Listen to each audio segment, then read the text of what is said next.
Mjindi buya ninonge sitonze beleka letinzabatemji makhonjwa letinzabatemji buya ninonge sitonze beleka letinzabatemji makhonjwa letinzabatemji buya ninonge sitonze beleka letinzabatemji makhonjwa letinzabatemji buya ninonge sitonze beleka.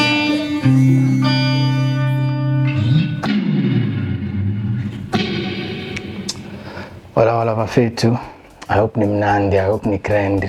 Funa kuthatha lesikhathi nginamukele and welcome you guys to the first episode of Unfiltered. So basically Unfiltered, I'll be taking you through like my daily activities, like tindo lengitendawo nje mina ezimzweshpa, like my daily activities, studio sessions, and a lot of things that you guys are going to see like on this episode. So maybe labanye bamangala ukuthi okay la uthi levela la screen ngibani kulaba ngangathi igama lami lekudalwa uMzwandile sibonga sami ngakavilakazi, and then igama lami lase stage uMzweshpa _SA. So yeah, I was born Soweto but raised both in Mpumalanga and Soweto. So basically I was moving around the provinces, sometimes in Mpumalanga, sometimes ngise Soweto, but I spent like most of my time khona la Mpumalanga Barberton. So yeah, as far back as I can remember, lingakusho nje ukuthi I grew up like in a family background lele tons of music yabo. Umuntu long inspired too much ngisho ukuthi Time Alarm, because Time Alarm njengoba bengihleli so beke out na ukuthi ihlala iphethe guitar, so he would always play like the guitar mangihamba esikoleni mangibuya maybe abuye esipanini umthola adlala like most of the time. So the guitar has always been like a melody lengihlala ngiyilalela each and every day ngithola makaloku adlala scale. So I started as like a percussionist yabo, bengidlala ama percussion, I was playing like bongo drum, so yena benganokudlala bajema with the guitar and then mina ngidodlala like the bongo drum. So as isikhathi esihamba yabo bekuba ngilinde ukuthi makadlala because udlala lead guitar and kufuna kube ne rhythm letodlala like so that akhona ukuscale yabo. So mina wangikhomba ukuthi okay right, so udlala progression like I understand. So wangikhomba ukuthi like I was playing like D, like because I was only chord yokuqala ngifundisa yona bekungu D, so ngadlala D ukuthi yena mangiloku ngidlala D yena lokhu uyascale. So yeah, and then after some time wathenga like a full set my instruments including like my drums and stuff. So since I was playing like my percussion, that's when I elevated to like ukudlala ama drums. So mas performer bese ngidlala drum lapho ngachecka ngadlala. Fast forward, I also joined like a church yabo, so that's where I was also like playing like drums and familiarizing myself with the concept in music in a broader way, you understand. But yeah, all I can say is that inspiration is away from here because we didn't jardini, including gumboot stands yabo. So people used to call me jardini badlala gumboots, and yeah, mina bengiseseyintwana at that time, but I used to see them practice akuba ngilendo leyo yabo. So nami at some point ngikhula I joined them like ngadlala, and the gumboots was ngathi the way beyidlala ngakhona beyihlanganisa ukucula nokudlala, so also including like the acoustic guitar. So makudlala bekucula udlala acoustic kwenziwe igumboot. So yeah, that's what I can say ukuthi everything iqale endlini, iqale ejardini, and all thanks to my father because everything ngiyibone kuye mina esayidini lami yabo. Eksiba fethu kuhamba njani, and I hope nikrend nami ngikrend ngikhuluma na Innocent lamajita ami lamaningi ngibita inja. Nami Sifiso Mijo ngihlala la kaSedindela. Nengihope ngihlala la Dindela. Zwandile outside mfere ngifunze nayo esigele vele beku outside ngihlala nayo outle grand Tanza music fere nje lapho angeke uyendi ngitho vele. Outle simple nje grand nankinga na itithanze la kushaya inamba. Ngizoshipa ngale umati from la line ngakahlala la line lami. Then aphindza ngaba naye futhi esigele. Then sengilavele saqala khona nami sengiyakena ukuthi ushaya inamba. Ushothi ngathi ngiyavela ngala la bekahlala ngakhona ngifuna le outlet hlala khona. Then ngafika ngamthola busy. Then nami ngaqala ngambuka vele ukuthi okay should buy the outlet kahle busy ngani. Yeah, as I was saying ukuthi like bengihlala eJozi ngihlala nalapha Barberton. So basically eJozi and then like my primary school days I did like my primary that side and then secondary ngiyendelela ne high school yabo. So uDJ if I'm not mistaken I think late 2014 yabo. That's when I met DJ MTs or DJ Msandi yabona. There's this place like us but Bongani bottle store. So Bongani, that's where actually like DJ asiqale khona besifika early siphakamise tipika and I was young at that time but yeah we used to go there underage but into lebeyendeka besdj like during the day makuthi bo 7 o'clock we have to leave yabona. So yeah bekunabo bokurkuri bomsandi bonathi. So those are the guys bomthizo. I believe like those are the guys they bang introduce into like this DJing thing in the year 2014. Yeah, so that's where like I started with DJ. Awuthi lena tinzawo letiningi ibonile iDJ bo Rockefeller basaphila konke kubo Babs idlalile le awuthi bonke bo Capelos tinzawo letiningi idlalile. Mhla ka 31 eZanini 31 December 2024 eZanini shaya inamba vele. Then from lapho wasuka waya le Criminal nakhona ngambona futhi shaya inamba. Athi nje lebengiyibona lebehlala ibhizi nayo music njengoba nami nje bengizama nami phusha kwami naye bengimbona is like outlet grand lebhizi vele ngemusic and like most of the time vele bengiyokuhlangana naye ekseni ngibona phethe vele equipment ngisho ukuthi hayi eshas band. Ngivandile kuse outlet grand phela yabo. Outlet grand mina angase ngayibona yenda lokubi yabo. Into lengiyathi ngayo thanza abantu thanza kuhleka nebantu thanza music lokunye nje lengayibala kude music thanza abantu thanza kuhleka thanza kujabula. Outlet grand sure from late 2014 early 2015.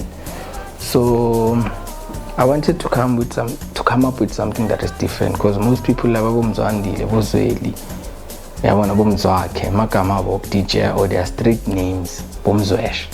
So I wanted to divert to that mentality ukuthi ngithi maybe mina ngim DJ Mzwesh. So since bengincanywa Casper I took like the suffix from Casper and then I was like no Mzweshpa Casper. So that's how I came up with my name because most people ba struggle in terms of pronouncing like igama lami. So if you can say Casper angekuhluleke ukuthi Mzweshpa because it's Casper Mzweshpa Casper Mzweshpa, as simple as that yabona. Yeah, so my school days esikolweni nje bengilomuntu njani. I think I spent most of my time, I wouldn't say wearing a character but bengimuntu serious like ngisho ukuthi most people would describe me as a person lobeka serious lobeka dedicated ngetenza batesigele mostly but anga misbehave that much. I don't have like my cases okulwa. I only had one fight nakhona I was fighting with my friend but it was nothing personal nje bekukhula yabo but I was not involved in any gang whatever. I was not smoking also bengihlala ema-toilet. Not to say that I'm trying to make myself someone that is better but I was not doing it. I spent like most of my time ngiseclassini like mangiphuma ngiyaphuma ngiwendalela ngikwendaba ku-banking nani. I wouldn't say bothishela bami bacomplainile ngokuthi benginothi or njani. I was only a person that wanted things to go accordingly yabo. So yeah, even in terms of like leadership, yeah, I feel like in there from my primary days, from being like a soul body. I remember at Tulane Combined School, I was doing grade 3. I was a soul body in Alapo. That's where like my leadership skills are Alapo, like being appointed to actually partake in becoming like a leader. Yabandona besikolo, and then growing up, ngakhula, atuzeni nakhona. Like I feel like lengakusho ukuthi most of my classes lengifunze ku bengi-class rep ngisho njalo. It's just maybe 2 or 3 grades, more especially on high school, because mangifika high school I was not bengingekho in a space of wanting to lead people. Like I was mainly focusing on my academic activities than ukuthi ngibe concerned with other people, because I saw ukuthi the more you become concerned with things that has to do with people, it affects like your own academic space, because you spend most of the time ukhulumela abantu yabo. So yeah, ngiloko. And yeah, lengikwendile nje ngisesesigele ngithengisile, like I sold, bengibhayisa. I remember ngisese eNgwane bengibhayisa ama-Fruit Plus. I had a business that was going on. I was selling Fruit Plus and yeah, doing that profit nyana and introducing myself into the business space. Ngithengise until grade 12, but grade 12 ngigcine sengiyekela, because remember mangifika e-high school ngifike ngathengisa ama-peanuts. I was selling peanuts from grade 10 to grade 12 till February, because bengibona ukuthi I might be disturbed ngenzaba yokubhayisa. Yeah, lengingakusho ngiloko. I wasn't that kind of a kid lo bekahlupha. Like the only time when I encountered my arguments with my teachers, it was when we had tinto lebeting as favorite as other. I remember esikolweni there's that mentality ukuthi bomember for not favor. Like although I was part of the kids that were favored, but I was not in favor of what they were doing. Like I'm one person who always like things to go fair.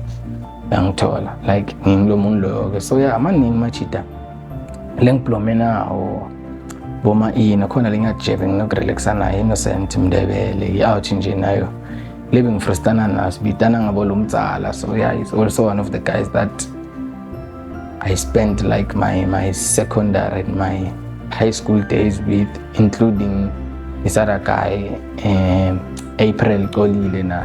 It's also another guy most of the time, because I never knew about trading. So at that time he was the guy that was actually talking about trading at that time, because I was not well aware of something with forex and so yeah, totally beginning out kuluma mostly about like trading. So yeah, my school days were just running around le mentality le bekungekho into lebit crazy or lebit njani yabo. Just bengimntwana nje lo simple, longekho complicated, behlala shaya school uniform. And yeah, oh, and also before I forget, just that most of the things at Iko, and this was one of the trophies that I won. This one was for what? Mpumalanga Department of Education, Ehlanzeni Literacy Activity Sub-District event in 2014. I won this one. But Lana Bengbala, I was writing like those short stories. So yeah. But money, I have a lot of awards. Just that I just keep it for the sake of having like tindo refer or the experience on this mini camp studio of mine. Since the studio lesson is Shaila Group Konalaika, it's not my complete studio, but it's just a mini camp that I did around Mpumalanga since at this point of time. Ipabathoni angeke ngithi mina indzawo le right, angeke ngithi indzawo lebhedzako kumbe njani. Indzawo uyakhona kuhlala usavave mawindow. Yabo mawusathi istory sakho ukuthi wena ufunani, yabo mawungagijimisa ithi indzawo tebani. Usathi istory sakho yakhona kusurvive lapha yathola. Ama-out asekasi into engingawatshela kona ukuthi man kumele sivuke esiphandeni. Ngaphandle kwaloko-ke akude lokunye naloko into kokuhwebhana nako kume kancane. Amajitha asekasi ngawatsho ukuthi akaqhube kaphushe ekumatini emhlabeni madoda. Asiphushiwe. Phushiwe. Noma kumadima ngakanani nje siqhubeke siphushe. Eluka. Ngifisa ngazi ukuthi nami ngingabonakala njengoba naye sekabonakala. So nje banginothise abantu music wami nawo bawuthanda. So far ngifisa nga-2025 nje nganileka into letinjalo. Kube like ngiyaphumelela kule nto lengendawo. Nanoma kungasingaka nje kona lokuncane. Ngingakujabulela. Hayi mina nami ngifisela lo mnyaka lona ukuthi ngithole isipani ngibe grand nje. Yabo ngifeze amaphupho ami. Ngijabulise emndeni wami. Na mina into lengiyifisayo ukuthi ngithole isipani esigrand. Nami ngikhona ukuphusha ngibe mnandi. Khona ukutithengela into tami nako konke vele lokho. Mina outside ngifisa uyibona ifezile outside iphupho la ngiyayibona ngala ku music industry yaphusha fire yabo. Ngifisa uyibona ema TV na mina njengoba sengiqalile ukuyibona ema TV na yayo. Safisa uyibona nje vele lapha ema TV nishaya number yayo vele isijabulise isijayivise. Phushe iphupho la outside mfire. Babathoni. Ngokuyibona kwami mina I believe like it's a place back in the days. Remember back in the days like we were colonized by like the whites. So mawibuka even the structural setup yayo nje in terms of like the separation of like the races. Mawubuka kuhlala khona belungu, kuhlala khona abantu labamnyama, kuhlala ama-colored, like that separation act. I feel like it has also affected like yona lenzawo yabo. And it is known for its nature, the way ingakhona like the Makonjwa mountain, and most of like the activities that are happening around la contributor to economy. It's the mine, like the mining yabo, because kuna mine lamaningi around yabo. La khona like eBarberton, your Agnes, your Shiba mine, to name a few. So it shows ukuthi back in the days like the whites, they were capitalizing on this place due to like the mining activities. So kunetindzawo letiningi that maybe I could refer them as heritage sites yabo, which includes like khona lengendzawo lena. I'm not sure of the information, but it's where they were doing like stock exchange or whatever. Like there are a lot of places around that are my heritage site around like Barberton. So yeah, that's what I can say about the place. Mangabe move around lokish lethu, more especially down, like because iBarberton also idume ngendaba yesitimela yabo, like khona sitimela lesikhona mawuva nje we down. So abantu labaningi bathi maba refer to iBarberton bathi ngilagcina khona yonke into ngilaba fike kwemakhona sitimela, of which into nathi lesikhula sidiva le door. And there's a funny story ebane kuyixoxa, because mawukhuphuka like ezokhuphuka usuka lapha nalesitimela khona edulu khona leholo like town hall. Lapha town hall kunenja nje ledumile. I believe that dog baby it belonged to Bahaba or something like that. I'm not sure of that information, hence it's secondary information. So lenja leyana kune statue lapha ngaphandle. So but back in the days it was made with gold. So ngiyacabanga ukuthi and bathi bayintshontsho. So getting to think of it with lo muntu wayintshontsha mfethu yowashaya inkumbi yemali. Cabanga nje mina ngintshontshe net le ndlebe mfethu nje ngiyithatha ngihambe ngiyo exchange futhi mos ngabe ngiphethe inkumbi yemali. So yeah, iBarberton if you are khona it's beautiful and idume kakhulu, including there's a famous, I'm not sure it's a flower, there's a famous flower which is called like Barberton Days. So yeah, nalo nje flower leli special ngathi ngilitholakala khona eBarberton. So yeah, it's a very nice place and refreshing at the same time. So this is one of the famous butcheries around the Barberton, Gambuli. Mangaba wati Gambuli then kusho ukuthi awuphuma eBarberton. Shafile. Athi sobabona ngale 7.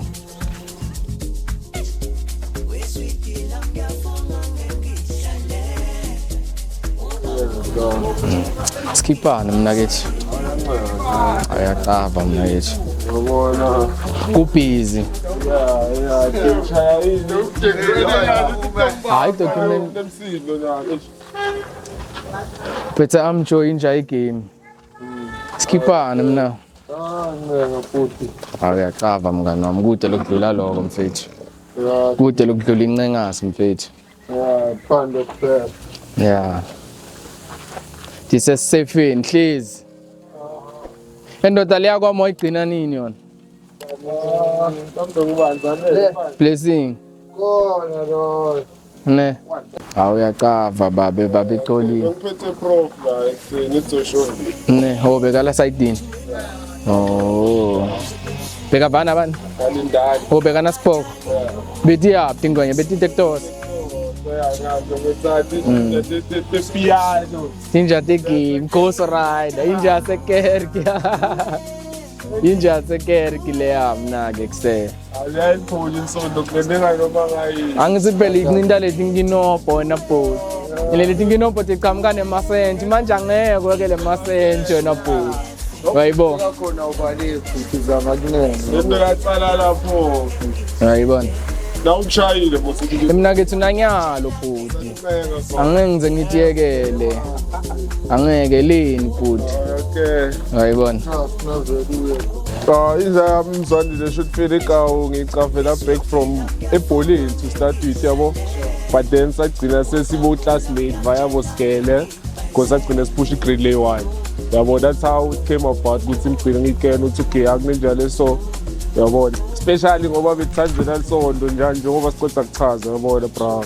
So yeah vele ngasho ukuthi classmate I choose the outside secast but then yeah lebe nenzaba nalomunye umuntu yabo like at times ukuthi lomunye umuntu abe grand especially masimajita sindzawonye yabo so it like umjita nje lo carrying around his friend akazondi into lenjalo yabo and stuff like that so yeah outle sharp nje ayikalwi into etibhaya nje yabo umuntu aba nenkinga naye I don't think kungaba ukuthi side lakhe leli wrong yabo so ngiloko nje kawa outle grand outjam ukhule nayo sharp fit yabo message lekunayo lebo mfafethu funa siphande majita yabo moy out to make something out of yourself lungisa impilo yakho as early as possible yabo because into lefunekalako singaya lena le empilweni we all need money and sonke silwela impilo lengcono and that needs money so if you fighting and you hustling getting your life together that's one thing lengayisho majita nothing else bro lokho kujolana nayo like come second mara pick up nje yami ngicava pushing through music nanani mara ngiyabona ukuthi nawe somewhere yabo special like exposure ngibonile hayi ukuthi bantu ababoni siyabona nje yami yabo so ungayeki ichubeka nje yabo uzoba mnandi tobone so in the field of production kahle music production I was introduced by Sipho Thwala, Music in the Box. Shout out to Sipho Thwala. So I recorded my first song 2008. That's when like I recorded my first song, but yeah, 8. So we're recording in Mkhukhwini. Yeah, Music in the Box. So yeah, that's when I was introduced like to production. So yeah, I come back with Kati. That's when like I had to familiarize myself with the program like FL Studio. So it's a matric I had to move out eKasi and then I applied for obvious tertiary varsity and then lucky enough bangithatha kuphela Limpopo so ngathi ngisuka I went to University of Limpopo in 2018 mangifika yeah. Remember mawufika endzaweni lesha the music side would never stop like angeke stop like production so uyathi mawufika at a certain place labadlala ibhola they group each other labadlala hockey labadlala ini so nathi bani laba busy music we were grouped or we were forced to be grouped together so that we share like the music side so shout out to Mpegza because ngathi ngifike evarsity ngahlangana na Mpegza was doing his last year finally at the time meaning figure so he's a guy from eKaslam so mangifika le ngoyemjita lokuthi ngafike ngahlanga ngaclicka naye and then mangiclicka naye he made things easy for me because I was running through his connections you understand so there was a structure called UL DJ Society, University of Limpopo DJ Society so that structure it has produced like a lot of main artists on the industry yabo artists lamaningi lamakhulu the likes of bo DJ Weda bo Limpopo Rhythm bo Symphonic nabo bo Senior bo Mzoeshpa like almost like thina labaningi lebesiyeda esigele we were products of that structure so that's when I had a chance to meet like most of the guys that I mentioned even naye Senior ngahlangana naye Senior OT ngahlangana naye ku structure because we used to have like meetings so many time and out le ngiyayathi mos ngena naye class so that's when we clicked, and then sakhuluma, and then masiye eklasini, obvious mas-attenda boshell bafana nabo life orientation. So akubi busy eklasini, so besilalelisana music, silalelisana stuff. In fact uyangishayela yile ngile, uyabona. So yeah, besilalela, angilalelisa, and then yeah, and after some time we decided to have, because la besihlala khona besihlala gate 1, so masihlale gate 1 we decided to have like a studio session before lockdown ngila sahlangana khona saspana, started working, and then maku strike lockdown bese studied already, keeping up with the momentum of working. That's when we worked with Above All EP, and yeah, we did Above All EP, which was a joint project. After that we did Lazy Hands, and yeah, I believe ingoma yokupopa laphana, or ingoma that started making moves estradini, it was, yeah, Above All was actually the first song that started to pop, like, and then after followed by Lazy Hands, and then after that was Give Me Jesus. So Give Me Jesus was actually ingoma nayo yaphuma, and then yeah, so kunjalo my varsity days. Malanga mase varsity, I have learned like a lot of things at varsity, including a meeting with other different kinds of people from different tribes and getting to learn like different languages, and actually capitalizing on a larger audience of people that you don't know. As time went, that's when we started to gain like the popularity, and as the songs like Akala Duma, we started gigging, traveling around, I would say the world basically, because we've went to Botswana, Lesotho, Swaziland, Nomila Ituzane, but yeah, we've traveled even around provinces. I had my first flight, I think they say Kimberley, yeah, that's when I started flying. So yeah, like my varsity days, and I had like to create my own movements, which include the Ultimate Rest Party, because after some time I had to focus on like my own things and my own career, and I had to start like movements. Lafana about Ultimate Rest Party. Ultimate Rest Party, basically what we were doing, we're just getting a rest. We host an event, and yeah, it becomes a band. So yeah, kunjalo, that's what I can say about my varsity days. I enjoyed the varsity. I graduated in 22 or 23, yeah, if I'm not mistaken. But yeah, completed my degree, BSc in physical science. So yeah, about my varsity days. Yeah, so if you've lasted watching this video until this time, so shout out to wena nangabufigile to this point of the video. So yeah, we'll drop other episodes of Unfiltered, and don't forget to like, share, comment, and subscribe to the YouTube channel so that we grow not as a channel. Don't forget to hit the notification button so that mangabe kunalenye video lesto idropa notified. And also thanks to the team Leng7 in terms of like coming up with this Unfiltered episode. Shout out to PL Studios, shout out to Taso, shout out to Mzandi, Machita Leng Pusha now, Machita under PL Studios. Like the quality that you are seeing now on your screens. So yeah, from me to you guys, much love. Thank you.